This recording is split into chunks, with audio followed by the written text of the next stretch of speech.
Luz no caminho e paz no coração de todos vocês que acompanham o Diálogo Espírita.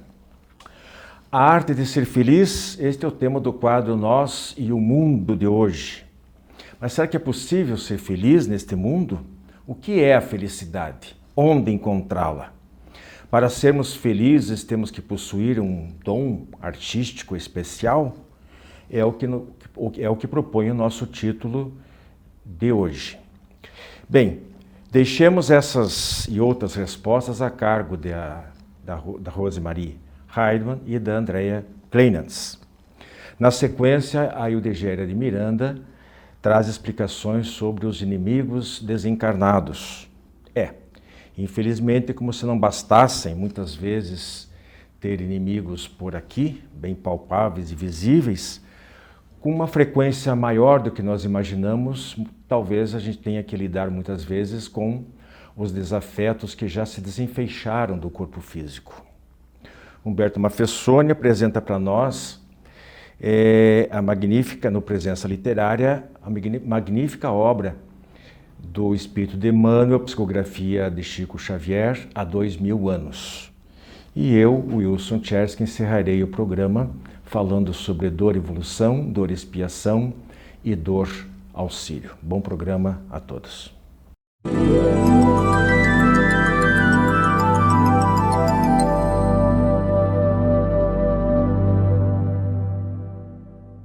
Olá, amigos! No quadro Nós e o Mundo de hoje, eu e a Rose vamos falar de um tema muito importante, que já foi abordado em outros programas, mas que a gente vai falar dessa maneira de nos tornarmos felizes, quais os passos que nós podemos fazer, implementar na nossa vida para a felicidade. Então, o nosso programa de hoje, o nosso quadro de hoje vai falar sobre a arte da felicidade. Eu vou iniciar falando, depois a Rose vai dar sequência, mas eu gostaria de falar um pouquinho do aspecto psicológico da felicidade, como ela é vista dentro da psicologia e também, de certa forma, dentro da filosofia. Bem, a felicidade é considerada um bem-estar geral, é como se fosse um contentamento. A pessoa precisa ter sentimentos positivos, emoções positivas, para então se sentir feliz, o que geralmente é difícil. Quando a gente está estressado, quando nós estamos ansiosos, né, Rose? Quando a gente tem alguma dificuldade na vida ou estamos passando por alguma crise. Então, nem sempre nós conseguimos essa arte da felicidade, o que é comum, porque estamos aqui nesse mundo e sabemos, né? E aí a Rose vai falar um pouquinho sobre a visão espírita da felicidade. Meu Deus, felicidade é tudo que a gente quer, né? Dizem que foge da gente quanto mais a gente tenta agarrar, mas não é bem assim, né? Eu estava lendo algumas das pesquisas sobre a felicidade, estava me lembrando daquela teoria do ponto fixo. Você falou que muita gente, constrói a própria felicidade. Segundo algumas teorias, pelo que eu li, parece que alguns cientistas, uma das correntes doutrinárias, concluiu que algumas pessoas têm tendência a se sentir felizes, né? Então, por mais que mudem as circunstâncias, às vezes elas adquiram coisas que elas queriam, mude a situação de vida, elas têm um limite interior ao qual elas voltam. Nem todos aceitam essa teoria. Alguns dizem que você tem que ter, pelo menos, não sentir dor, né? Não passar grandes aflições para poder, com mais facilidade, atingir o estágio da felicidade. Mas do ponto de vista espírita, essa questão da felicidade é impressionante. Por quê?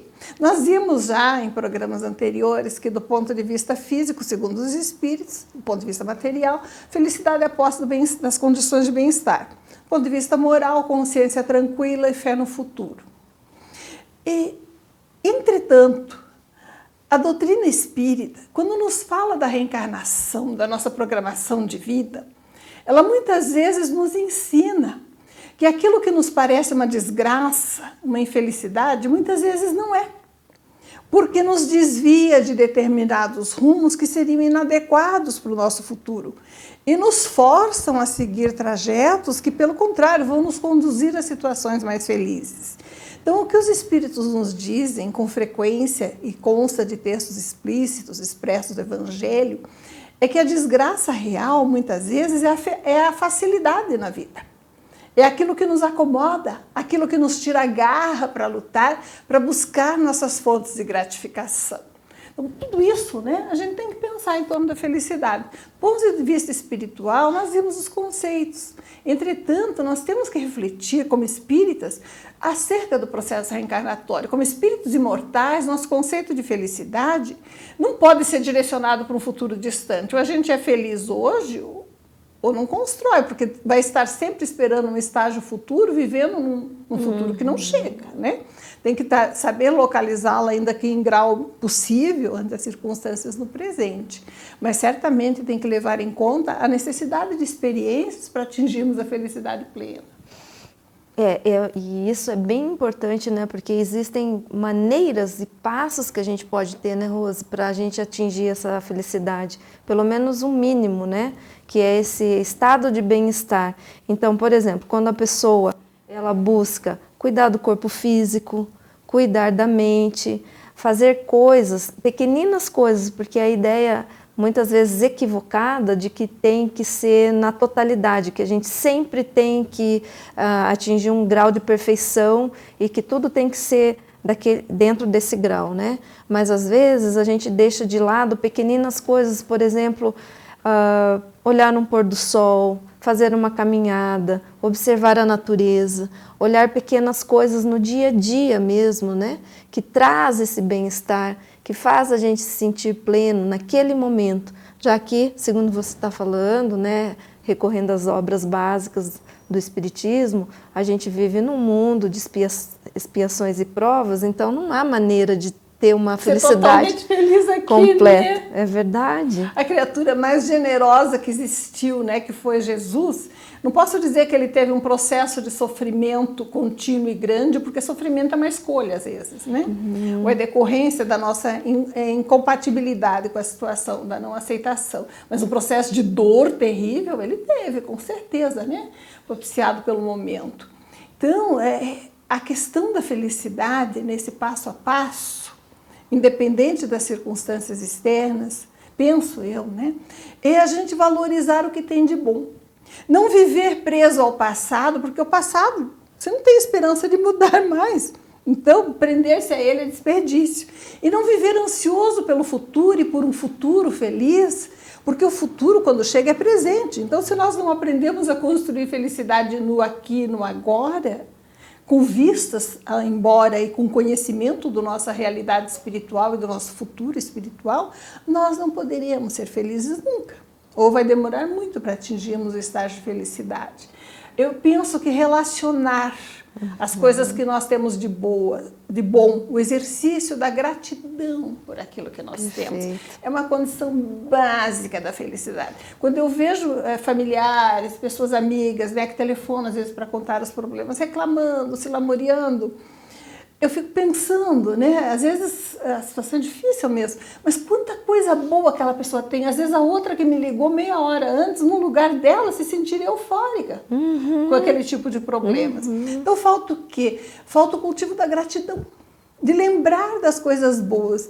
Nosso impacto emocional com as coisas negativas parece que prepondera, isso é incompreensível.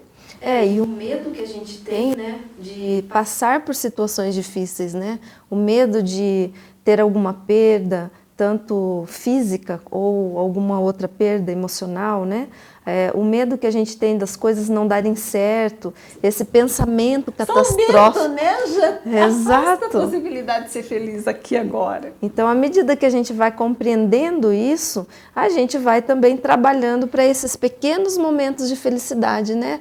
Já que essa felicidade plena ainda não é deste mundo, né? Mas são pequenos atos, né? Ô, Rose, o que impediria a felicidade? Olha, do ponto de vista espírita, novamente, porque nós, como dizia Chardin, nós não somos, né, criaturas materiais de uma experiência espiritual, né, quando pensamos a respeito das questões espirituais. Nós somos criaturas espirituais. Do ponto de vista espírita, nós estamos ligados mentalmente às criaturas que se afinizam conosco pelas nossas aspirações, emoções e sentimentos cultivados.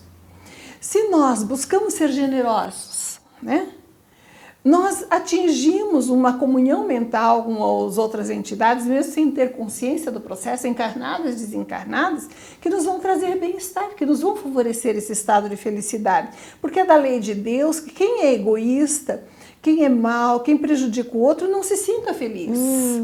Então, a felicidade, na verdade, é quase a única coisa fatal e a condenação, entre aspas, de Deus para nós.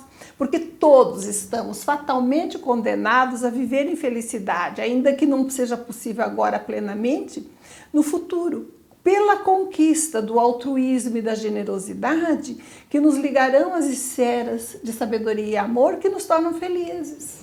Lindo isso, né? Como a gente pode... Me consola. Como a gente pode, né, sintonizar com os espíritos felizes que já estão nos ajudando, nos auxiliando. E sentir essa plenitude. Exato. Pelos atos de generosidade, pelo voluntariado, pelo exercício da palavra positiva, né? Pequenos pela atos. vinculação com as boas obras. Então, acho que para resumir tudo isso, a gente poderia lembrar das palavras de Jesus, né? Mansuetude, afabilidade, paciência, moderação, né? E o calor do amor, não ser morno, ainda que errando, caindo, falhando, amar o próximo, errar, tentando ajudar, tentando servir, tentando crescer. A felicidade é de Deus. À medida que buscamos a sintonia com Ele, ela nos preenche. Muito bem, muito obrigada, muita paz a todos. Jornal Comunicação Espírita, nesta edição na matéria de capa, refletindo sobre Deus. No editorial, Ser Feliz no Brasil. E ainda a continuação da abordagem sobre o perispírito. Jornal Comunicação Espírita. Assine e recomende.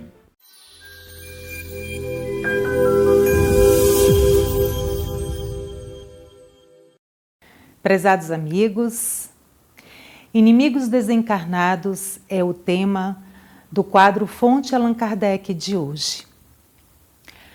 Muitos espíritos encarnados, quando desencarnam e ao despertarem no plano espiritual, recobram a consciência e se apercebem dos equívocos vivenciados. Aproveitam para solicitar uma nova chance de uma reencarnação para, juntamente com aqueles onde os equívocos ainda persistem, possam desfazer os mal entendidos. Contudo, muitos são os espíritos que, ao desencarnarem e recobrarem as suas consciências, guardando consigo sentimento de ódio, de raiva, a vontade da vingança, assim permanecem. E como na obra O Livro dos Espíritos nos traz, a relação e a influência entre encarnados e desencarnados é muito maior do que nós imaginamos. Aqueles que acreditam que morrendo o corpo tudo se acaba, há ainda, e são um número grande de pessoas que assim pensam. Mas nós que acreditamos nas diversas reencarnações, que acreditamos na reencarnação, sabemos que levamos conosco as nossas obras, os nossos sentimentos, os nossos desafetos. E quando, ao desencarnarmos, nos percebemos nesses sentimentos e mantendo essa vontade imensa de vingança, traçamos entre nós, desencarnados, e aqueles que permanecem no plano terrestre, esse sentimento. Nutrimos o ódio, a raiva, e se aquele que permanece encarnado está em sintonia, em vibração com esses mesmos sentimentos, portanto afinizados com aqueles que guardam ódio, raiva e tantos outros sentimentos, esse relacionamento se dá de forma obsessiva. As inimizades permanecem porque trazemos conosco aquilo que nós alimentamos.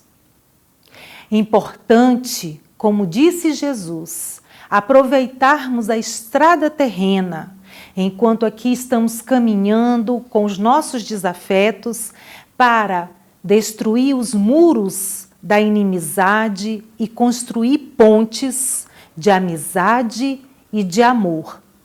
Não sendo possível que possamos trabalhar em nós esses sentimentos, para que não guardemos aquilo que pode nos ocasionar doenças da alma, que podem levar vários anos, séculos e até milênios. Por isso, a importância de tratarmos com aqueles que chamamos de inimigos, lembrando que somos todos irmãos.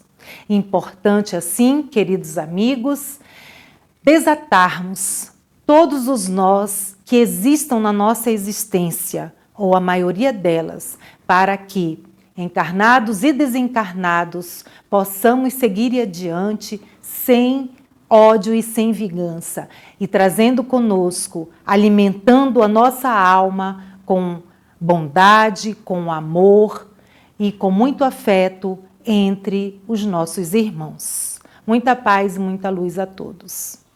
Jornal Comunicação Espírita, nesta edição na matéria de capa, refletindo sobre Deus. Preparando as malas para a grande viagem. O Trabalho dos Mortos e a partida de Sueli Caldas Schubert. Jornal Comunicação Espírita. Assine e recomende. Falo rapidamente sobre 4 livros, todos de nossa autoria e para cuja leitura eu convido todos vocês. Temos aqui a Eficiência na Comunicação Espírita, editora DPL 2001, o Espiritismo em Visão Panorâmica, editora O Clarim 2006, e os últimos 2 livros da editora M, Destino, Determinismo ou Livre-Arbítrio, de 2011, e de 2017, Admirável Mundo em que Vivemos. Os pedidos podem ser feitos pelo e-mail e pelo WhatsApp que estão aí na tela.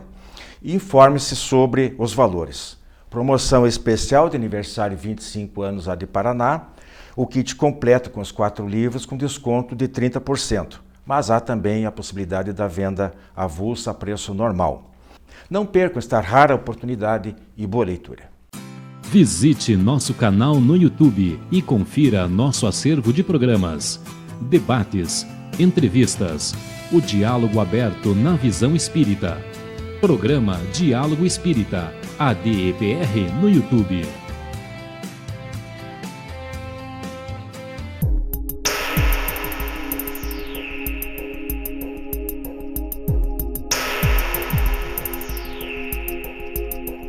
Queridos amigos, no quadro Presença Literária de hoje, eu vou dar a dica de um livro que, na minha opinião, é fantástico.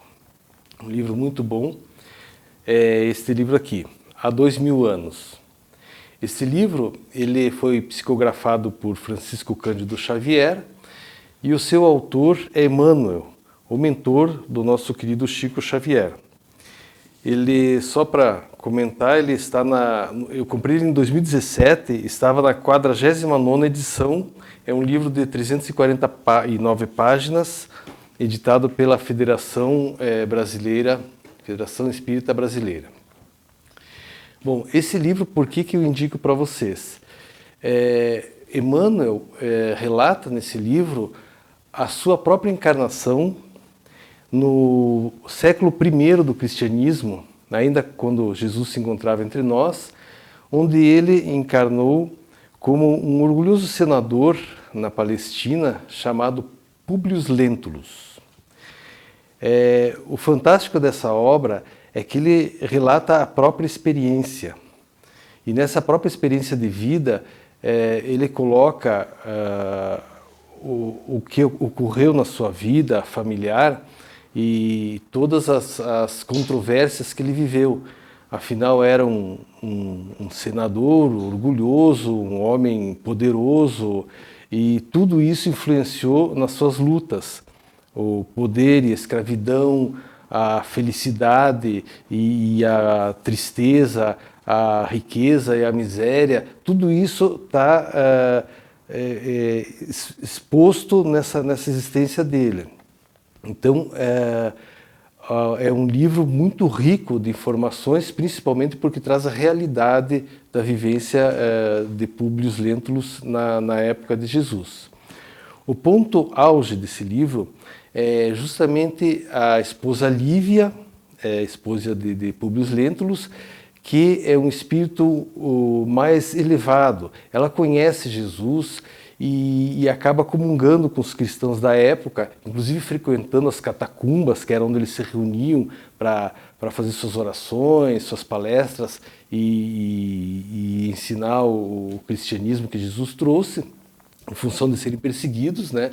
Eram mais ou menos feito isso às escondidas dos soldados, do domínio dos patrícios. E Lívia, que era esposa e era uma pessoa de alta classe, frequentava junto com eles, pois entendia essa mensagem.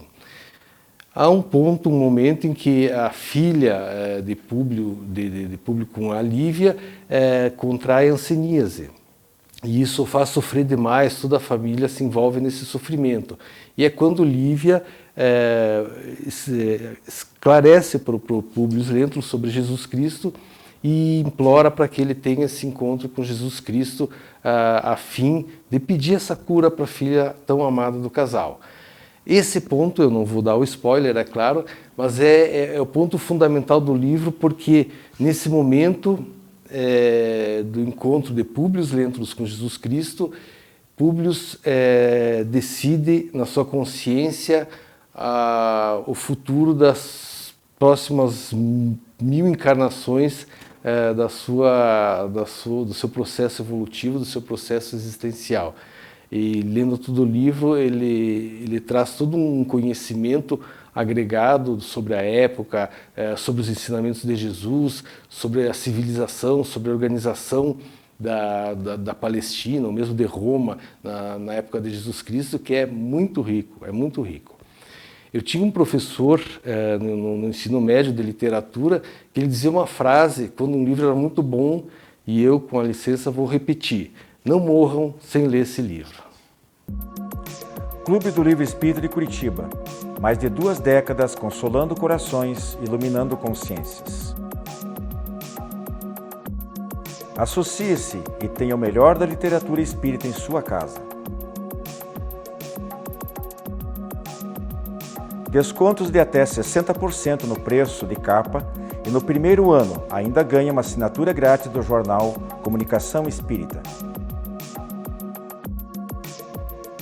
Acesse também a nossa fanpage no Facebook da AD Paraná. Associe-se agora e contribua para a manutenção deste programa.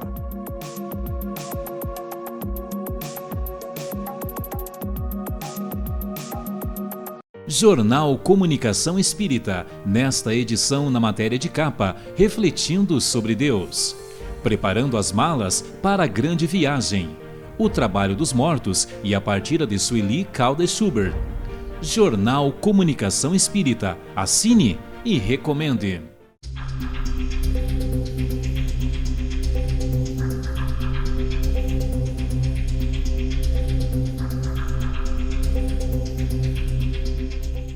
Nas obras básicas do Espiritismo, nós encontramos dezenas, centenas de referências sobre as causas dos sofrimentos humanos. Aliás, essas menções e as devidas explicações racionais e demonstração inequívoca da justiça divina constituem um dos grandes diferenciais entre a doutrina espírita e as demais religiões, bem como as demais filosofias espiritualistas. Mas quem informa, esclarece e classifica os diversos tipos de dores morais, embora muitas vezes se refletindo também no campo físico, é o autor espiritual André Luiz, via mediunidade de Chico Xavier. No livro Ação e Reação, ele escreve, ou melhor, ele descreve sobre os 3 tipos. A dor-evolução é característica dos animais e dos homens primitivos. Ela vem de fora para dentro e atende exigências da natureza. Diz ele, o ferro, a semente, o animal, tanto quanto a criança choramingando semiconsciente, sofrem a dor-evolução. A dor-expiação, ao contrário, ela vem de dentro para fora e respeita, atinge, está relacionada à lei de causa e efeito e faz parte dos seres que já adquiriram consciência sobre os seus atos. E a dor-auxílio, que seria patrocinada pelos próprios benfeitores espirituais, visando nos prevenir de males maiores ou mais graves. Nesta última estariam inclusas as ocorrências de certas enfermidades, cujas manifestações seriam capazes de nos desviar de condutas que poderiam nos comprometer gravemente o futuro, como, por exemplo, quedas na criminalidade, diz André Luiz. Ou ainda as destinadas a proporcionar a preparação para a desencarnação, especialmente com as pessoas já mais idosas. Isso em função de proporcionar tempo para longas reflexões e benéficas disciplinas para o reingresso na vida espiritual. O autor cita como exemplo de dor-auxílio algumas doenças, como o infarto, a trombose, a hemiplegia, o câncer, a senilidade prematura e outras. Mas registre-se que nem sempre essas enfermidades constituem dor-auxílio. Muitas vezes elas podem representar dor ou dores expiação. Exemplo interessante de dor-auxílio, André Luiz nos dá quando ele informa que um determinado espírito reencarnaria com um problema na perna, como medida preventiva para não recair em erros, em equívocos, já cometidos na reencarnação passada, quando ele havia abusado da vaidade. E o próprio espírito reencarnante explica: a perna doente nos auxiliará com boas preocupações. No livro E no Mundo Maior, também assinada por André Luiz, outro caso de dor-auxílio. Um pai de família, alcoólatra e assediado por espíritos vampirizadores, após várias tentativas de ajuda pelo aconselhamento e assistência indireta, para evitar uma queda de mais graves consequências, um espírito aplicou ao longo da espinha dorsal dele e depois no coração, durante vários minutos, um passe magnético ou espiritual no caso. E ele acabou tendo uma parada cardíaca. Foi hospitalizado, mas conforme o instrutor Calderaro, que trabalha, que é descrito como um dos autores desse livro, por algum tempo, diz Calderaro, será amparado pela enfermidade. Vejam bem, será amparado pela enfermidade. Conhecerá a prisão no leito durante alguns meses, a fim de que não se apodreça num hospício. Será portador de nevrose cardíaca por 2 ou 3 meses. Então, é como a gente costuma dizer, ele sofreu um susto, levou um susto para que talvez se emende, mude de estilo de vida. Muitas vezes isso acontece nas situações de necessidade de transplantes de órgãos também, que acabam causando uma grande revolução na vida dos indivíduos. Por hoje é só. Uma boa semana para todos e até a próxima.